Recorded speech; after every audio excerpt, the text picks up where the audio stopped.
2024학년도 2단계 전형의 영재성 검사 원의 전반적인 내용과 과학 문항 분석에 대해서 말씀을 드리겠습니다. 말씀드린 대로 2024학년도라서요. 올해 기준이고요. 내년에 선발할 때 방향성이나 이런 거에 따라서 변경이 될 수 있습니다. 제가 포털에서 수능 만점자 공부법 이렇게 검색을 했거든요. 굉장히 짧은 시간에 많은 자료들이 뜨더라고요. 그 중에 6개를 가지고 왔는데 네모 박스 친 부분 보시면 많이 보시던 거죠. 매일 꾸준히 학교 수업에 충실하고 교과서 위주로 하고 혼자서 학원이나 과외 없이 혼자서 열심히 했다. 이런 내용들이 있습니다. 그래서 내용들을 정리해 보면 수업 시간에 열심히 수업을 하면 되고요. 교과서 위주로 예습 복습 철저히 혼자 꾸준하게 공부를 하면 됩니다. 네, 예상했던 반응이죠. 마지막 좀 특이하게 표현이 되어 있는데 보시면 학교 수업만으로 충분하도록 교육과정 내에서 글씨 포인트도 좀 다르고요. 뭔가 문구도 좀 다르죠. 어디서 들어보셨나요? 네. 이번 주에 수능이 있을 예정이잖아요. 수능 끝나고 나서 교육과정 평가원에서 주로 하는 말입니다. 확 와닿으시죠? 근데 우리는 저거에 쉽게 공감하지 못합니다. 혹시 공감을 하십니까? 저희 아이도 열심히 학원을 다니더라고요. 쉽게 공감하지 못하는 이유는 뭘까요? 그래서 저 스스로 좀 한번 생각을 해보다가 좀 다른 이야기를 해보겠습니다. 교육과정에 구구단이 나와요. 초등학교 선생님께 여쭤보니까 2학년 2학기에 나온다고 하더라고요. 3명의 학생이 있습니다. A 학생은 수업을 열심히 듣는 학생이죠. B 학생은 학원을 열심히 다니는 학생입니다. C 학생은 수업을 열심히 듣고 자기주도 학습을 하는 학생입니다. 누구의 성적이 좋을까요? C라고만 대답을 하십니까? B 또는 C일 겁니다. 그렇겠죠? 만약에 성적 점수로만 만약에 학생들을 구분할 수 있다면 저는 B는 버리고 C를 뽑아서 가르쳐 보고 싶습니다. 근데 이제 우리는 성적만으로는 그것들을 확인할 수가 없죠. 네. 그래서 아마도 B, C 2명의 학생이 많이 뽑힐 거고요. 그러다 보니까 아까 그 인터뷰들 학교 교육 과정이 충실했어요. 이런 인터뷰들을 학원 간 애들이 더 잘 되던데 이런 말씀을 하게 되는 것 같고요. 아마 인터뷰의 대상은 아마도 C이지 않았을까 이렇게 생각을 합니다. 네, 좀 깊게 들어가서요. 내년 2024학년도 입학을 위한 신입생 입학 전형 요강이었습니다. 왜 이걸 가지고 왔냐 하면요. 이 학교에서 어떤 아이를 어떻게 뽑고 싶다를 알면 어떻게 준비해야 되겠다가 나오겠죠. 매우 단순합니다. 지원 자격은 중학교 졸업 이상의 뭔가를 가지고 있어야 하고요. 재능과 잠재력이 있으면 됩니다. 그럼 그 자격이 있는지 재능과 잠재력이 있는지는 어떻게 평가하죠? 네, 평가 내용에 자격은 파란색으로 표시된 교육과정을 바탕으로 이게 자격이고요. 밑에 초록색으로 표시된 부분은 재능과 잠재력 부분입니다. 그래서 저희가 영재성 검사 1과 2로 나누어져 있고 영재성 검사 1은 자격 그리고 영재성 검사 2는 재능과 잠재력 위주입니다. 그래서 영재성 검사 1에서 자격을 판단하는 기준은 또 뭘까요? 입학 기준은 자격이야. 그럼 그 자격의 기준은 뭐지? 이렇게 되겠죠. 그래서 그 자격을 제시하는 이유는 보신 것처럼 만약에 중학교 과정을 잘 몰라요. 그런데 선행이나 이런 것들을 통해서 고등학교의 어려운 문제들을 잘 푼단 말이죠. 과연 중학교 과정을 이해하고 있는 걸까요? 창의성이 뛰어나다고 뽑혔는데 그 학생이 우리 학교에 와서 만약에 수업을 잘 못 따라간다면 그 학생은 행복할까요? 아니면 그 보여줬던 창의성을 발휘할 수 있을까요? 영재성 검사 1에서는 그 부분을 봅니다. 전제 조건은 중학교 교육과정을 잘 이해하고 있는가입니다. 그러면 어떻게 확인해?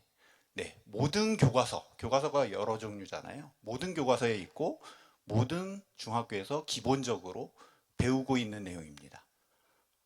그게 뭔지 알려주실 수 있나요? 네, 성취 기준이라는 게 있습니다. 아까도 잠깐 언급됐는데요. 지금 제시된 예시는 중학교 1학년 1단원에 나오는 직권의 변화에 대한 성취 기준입니다. 이걸 알면 뭐가 출제되구나를 알 수 있겠죠. 이 자료가 갖고 싶으시죠? 네. 국가교육과정정보센터에 가시면 오른쪽 위에 교육과정 자료실이라고 있어요. 네, 저기에 가시면 교육과정 원문을 통으로 다운받으실 수 있습니다. 그래서 중학교에서 이런 거를 배우고 이걸 알아야만 하는구나. 네, 저희는 출제할 때 그 성취 기준 펴놓고 그거에 맞춰서 출제를 합니다. 이제 아까부터 계속 예고를 하셔가지고 굉장히 부담되는 내용인데요. 기출문제에 대한 문항 분석이고요. 올해 20문제를 출제를 했어요. 그 중에 물리, 화학, 생명, 지구과학에서 각각 한 문항씩을 소개해 드리겠습니다. 소개 내용은 이제 문항, 그거에 대한 이거는 어디서 나왔지? 성취 기준, 그리고 그거에 대한 분석 자료. 선생님 진짜 이게 교과서에 있는 게 맞아요? 네, 그래서 교과서 출제 근거인 교과서 이렇게 제시를 할 거고요. 모든 교과서에 있기 때문에 교과서 영역별로 중복되지 않게 교과서 4개를 무작위로 선정해서 같이 띄우겠습니다. 네, 순서대로 4번 지구과학 문항이었고요. 문항의 형태는 가장 기본적으로 이런 형태입니다. 어떤 자료를 주고요. 그 자료에 대한 설명을 위에서 먼저 해요. 그래서 자료에 대한 간단한 설명을 하고 자료를 주고 마지막에 학생은 이런 행동을 하세요. 이런 답을 하세요. 이런 식의 문제 형태죠. 3학년 2단원에서 나왔고요. 성취 기준은 밑에 있는 바와 같습니다. 정답률 한번 보세요. 2단계 통과한 학생들 정답률이 96.7%예요. 그리고 통과하지 못한 학생들은 정답률이 66.7%입니다. 그러니까 이걸 못 풀면 통과를 못 하겠구나. 이런 느낌이 좀 강하시죠. 그런데 다음 걸 보시면 출제 근거로 동아출판 교과서를 캡처를 해가지고 떠왔습니다. 오른쪽에 보이는 게 시험 문제 출제된 그래프고요. 표시를 좀 해볼까요? 밑에서 둘째 줄 보시면 포화 수증기량은 기온이 높을수록 많아진다. 문제가 뭐였죠?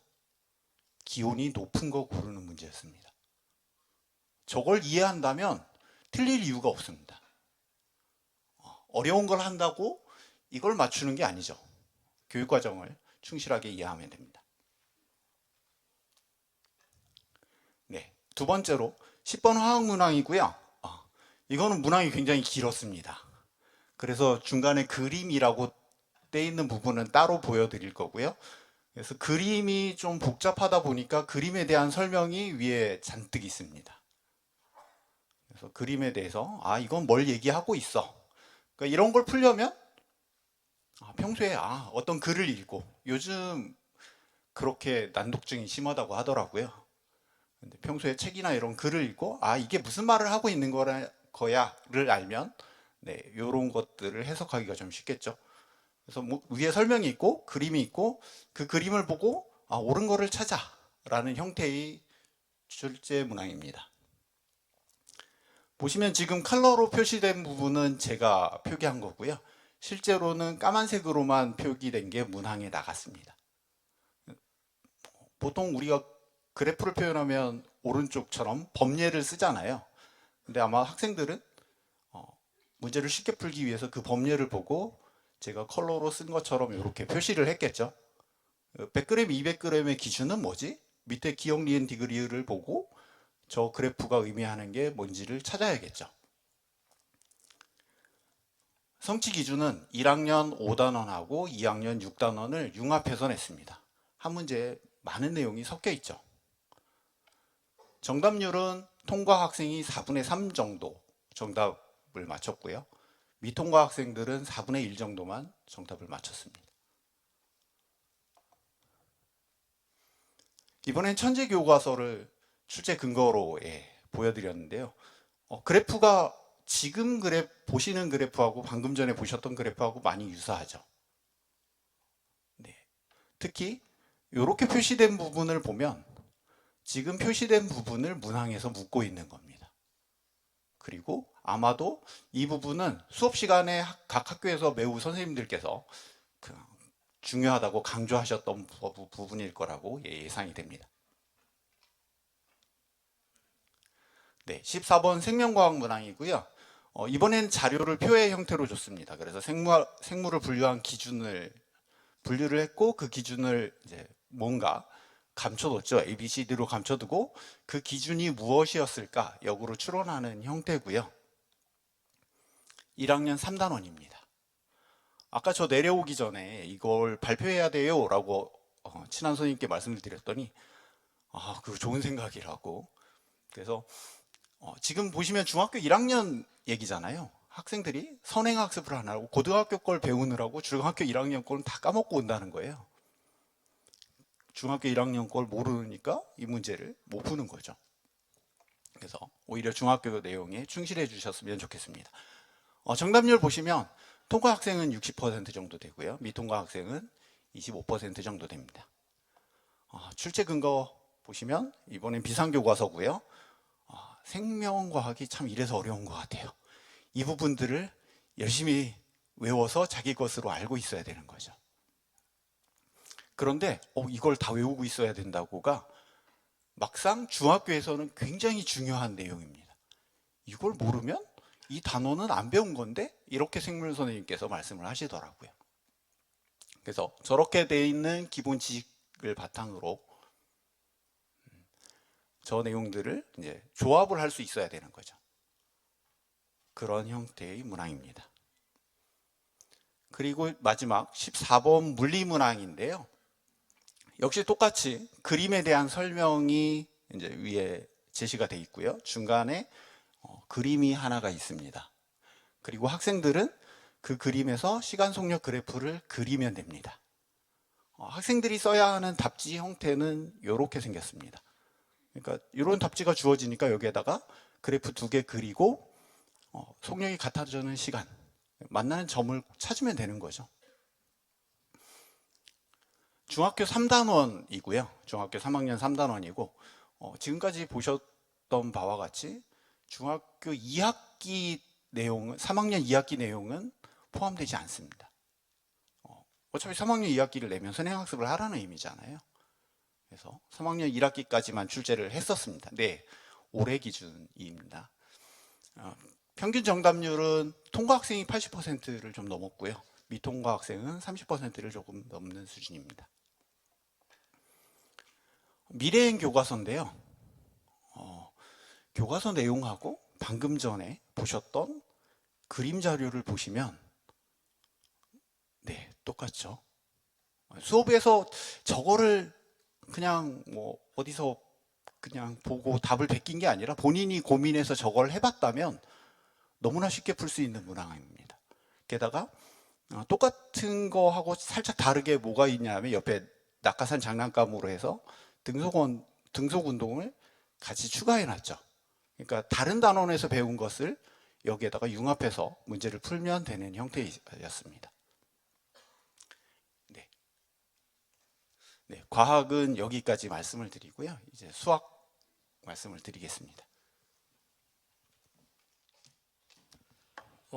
수학은 연검 1교시에 10문제가 출제가 됐었고요. 좀 전에 제가 연검 2까지 좀 부탁을 받아서 이번에는 한 문제, 수학에서는 10문제 중에서 한 문제만 좀 말씀드리도록 하겠습니다. 아까 교과서 4종을 이렇게 다르게 고르셨는데 저는 한꺼번에 4개를 보여드리도록 할 거고요. 지금 벌써 이렇게 보여드리니까 벌써 이렇게 손가락으로, 그리고 아까 전에 과학 얘기할 때도 보니까 이미 문제를 풀고 있는 친구들이 있더라고요. 예. 예, 이런 문제 형태로 제시가 됐었고요. 실은 여기서 요 삼각형, 빨간색 안에 있는 삼각형을 잠깐 생각해 보시면 아마 쉽게 뒷부분이 이해가 되실 것 같습니다. 문제는 실제로 이렇게 제시가 됐던 거고요. 문제를 이런 과정으로, 즉 닮은비랑 또 무게중심 이런 것들을 좀 사용을 해서 해결하기를 바랬던 거고요. 성취 기준과 뭐 평균 정답률은 이렇습니다.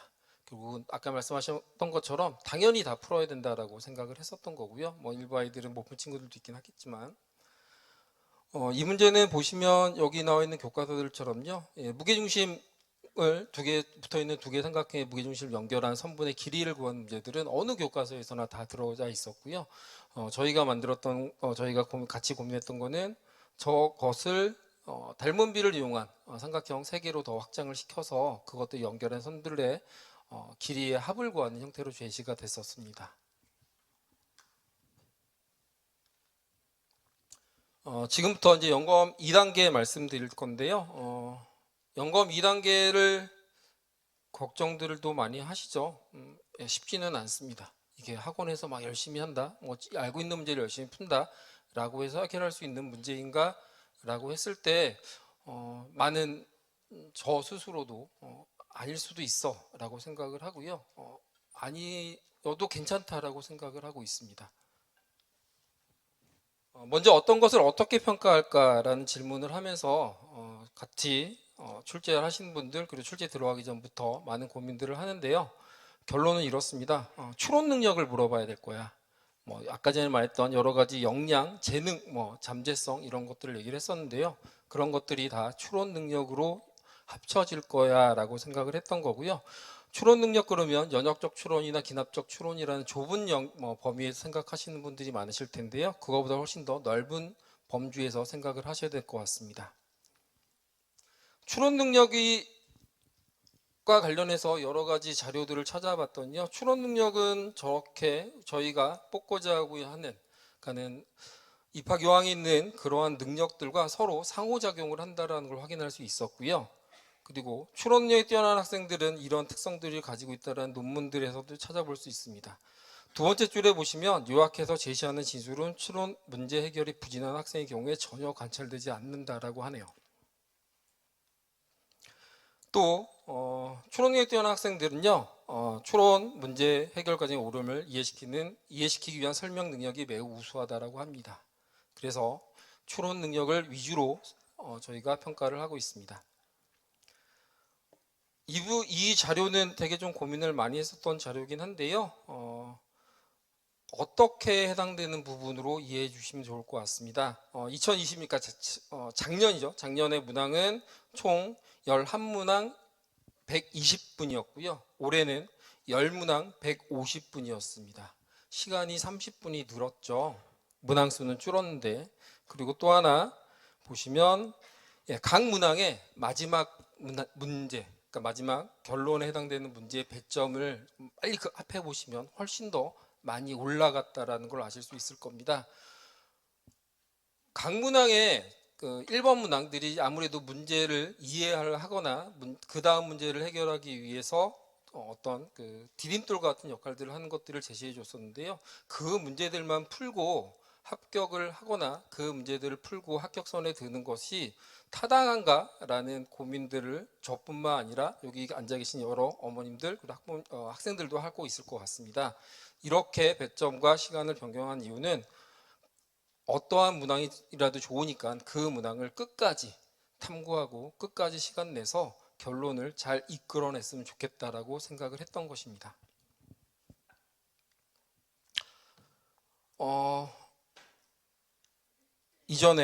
이번에 네 문항이라고 그랬잖아요. 1번, 2번, 3번, 4번. 1번 문항은 기하 문제였고요.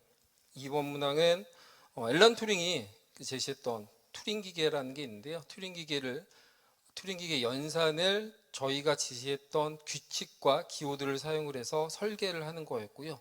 3번 문항은 좀 이따 말씀드릴 테지만 오직 두 개의 연산이에요. 제곱과 제곱근.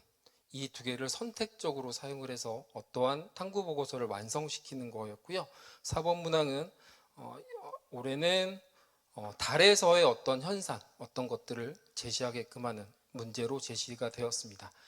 아까 말씀드렸던 것처럼 영검2에서는 과목을 중요시하게 생각하는 게 아니고요. 어떤 과목, 어떤 형태가 됐든 간에 소재를 잘 발굴을 해서 그것들을 추론 능력을 확인하고자 했던 것이지 과목에 초점을 두고 있는 건 아닙니다. 이번에 했던 문제 중에서 요 3번 문항이 좀 새롭게 시도했던 문항이어서요. 보여드리려고 합니다. 문제를 다 천천히 보면서 이해를 하실 시간은 시키거나 하실 시간은 없을 것 같아서 조금 빨리 넘겨드릴 거긴 한데요. 총 3페이지 반 정도의 긴 지문이었고요. 그리고 중간중간에 내용들을 중간중간에 그러니까 어떤 내용을 정당화하는 그러니까 증명이라고 얘기를 할 수도 있고요. 정당화하는 것들을 학생들이 채워주기를 바랬던 겁니다. 그래서 이렇게 목차들을 똑같이 다 제시가 되었고요. 새롭게 무언가를 정의를 하고 그 성질을 탐구하게끔 구성이 되어 있습니다. 탐구 동기는 이렇습니다. 어쨌든 나중에 이게 동영상으로 올라갈 거고 그리고 문항도 공개가 될 테니까 그때 좀 자세히 보실 수 있을 것 같아요. 저한테 주어진 시간이 15분이어서 길게 오랫동안 보여드릴 수는 없을 것 같지만 결론적으로는 모든 자연수가 1, 2, 3, 5, 10, 20, 30, 50 중에 어느 하나로 변환시킬 수 있다는 건데요. 모든 자연수니까 예를 들어서 1억 2327 정도를 줬을 때 그 숫자가 어디로 가느냐를 일일이 계산할 수는 없잖아요. 근데 그 숫자는 7로 변환이 가능하다라는 내용이 뒤에 들어가 있습니다. 그래서 우리가 이 문제를 해결하는 데 있어서 가장 중요한 거는 용어 그리고 기호, 이 문제를 해결하는 데 있어서 용어와 기호를 약속을 했고요. 즉 새로운 체계를 마련해 준 거죠. 수학도 그렇고 과학도 그렇고 어떻든 새로운 체계 안에서 그 체계를 발전시키고 그 약속을 지켜나가서 결론을 이끌어내는 게 중요하다라고 생각이 들거든요. 그래서 여기 두 번째 줄, 세 번째 줄에 보시는 것처럼요. a 제곱 또는 루트 a를 선택적으로 잘 사용하라는 얘기가 들어가 있습니다. 선행학습을 할 필요가 전혀 없는 개념이죠. 그래서 한 자리 자연수는 5를 빼놓고는 1은 1제곱 변환 가능수 또는 짝수들은 2제곱 변환 가능수, 3, 7, 9, 5를 뺐으니까요. 그럼 3제곱 변환 가능수가 된다라는 건 일일이 계산을 했습니다. 그런데 아까 말한 것처럼 모든 숫자를 이렇게 일일이 계산할 수는 없잖아요. 불가능하겠죠. 그래서 두 자리 자연수 제곱 변환에 대해서 그 다음에 아까 목차에서 보신 것처럼 세 자리 이상의 자연수의 제곱 변환에 관련해서 전개를 하고 있고요. 그리고 짝수, 5의 배수가 아닌 짝수의 경우들을 몇 개를 실제로 계산을 했고요. 이거는 되게 열심히 틀린 내용들은 하나도 없었거든요. 예를 들어서 저기서 보시면 86, 64 부분이 파란색으로 칠해져 있는데요. 나중에 보시면 이 부분에 대한 설명이 여기 제일 윗줄에 나와져 있거든요. 그래서 기억해 보시면 제곱 변환 가능수를 이용하면 계산하지 않고도 많은 자연수에 대한 제곱 변환 가능 여부를 좀 더 쉽게 알 수 있다 라고 되어 있고요. 이것을 이용을 해서 뒷부분에 답을 제시하는 겁니다. 파란색 부분 나중에 한번 확인해 보시면 제가 좀 이따 뒤에다 설명드리도록 하겠습니다. 그리고 또 니은 부분, 요거가 지금 여기 있는 부분들을 보시면 실은 여기 색깔 좀 다르게 그 문항지에는 회색으로 나왔었겠죠. 그 숫자들에 대한 얘기인 거고요. 그리고 이번엔 홀수에 대한 얘기도 짝수와 똑같은 형태로 진행을 하고 있습니다. 근데 여기 보시면 드디어 이제 문제가 나오는 거죠. 가 부분을 채우세요. 이거예요. 지금 표정들이 안 좋아지셨는데요. 채울 수 있습니다. 그리고 아이들은 되게 잘 채워요. 그리고 똑같이 디귿 부분, 아까 제 말한 것처럼 어떤 숫자들은 조금 뒤에 가서 잘 사용될 거야 라고 힌트를 줬고요. 이번엔 5의 배수인 경우들, 아까 전엔 5의 배수가 아닌 것들만 얘기를 했었잖아요. 5의 배수인 경우도 나 부분을 채워야 되는데 여기서 핵심 아이디어는 저거 위에 있는 저 노란색으로 칠한 부분이요. 0인 수와 0이 5의 배수는 1의 자리에 0과 5일 테니까요. 좀 두 개를 나눠서 조금 더 생각을 해보면 가능해 라고 얘기가 되어져 있고요. 그 다음 이제 세 자리 이상의 자연수 제곱 변환에 관련된 건데 이거는 끝의 자릿수가 0인 경우하고요. 0이 아닌 경우로 두 개로 나누어서 전개가 가능해 라고 얘기를 하고 있고요. 핵심적인 아이디어가 여기 보시면 n자리 자연수를 n-1 자연수로 제곱 변환 가능하다라는 걸 이용을 잘하면 실은 아무리 큰 숫자들에도 다 조정할 수 있어 라고 얘기를 하고 있는 겁니다. 그래서 마지막엔 다 부분을 채우세요 라고 되어 있습니다. 지금 저기 죄송하지만 어떤 분이 갑자기 옆에 있는 아이한테 할 수 있어 이렇게 얘기했는데요. 지금 이렇게 보고는 못 하시고요. 나중에는 분명히 할 수 있을 것 같아요. 그래서 나중에 만날 수 있을 것 같습니다. 그래서 문항은 이렇습니다. 1번, 2번, 3번이고요. 1번은 똑같이 빈칸을 채워야 되는데 5점, 7점, 15점인데 이유는 있습니다. 아까 전에 파란색, 어쨌든 문장에 파란색 얘기했잖아요. 그 부분에 있는 걸 거의 비슷한 구조로 따라 쓰면 가를 채울 수 있어요. 그러니까 읽고 빨리 패스하는 게 아니라 제시해줬던 거를 잘 이해를 하시고 그리고 거기서부터 새로운 것들을 조금 하나씩 찾아서 보탬을 하시면 나번도 해결 가능하시고요. 끝에 가면 다번도 해결 가능하는데요. 제가 요렇게까지 할게요라고 했더니 아까 영발 부장님께서 조금 선발 부장님께서 좀 걱정을 하셨는데 제가 요거까지 보여드리겠습니다.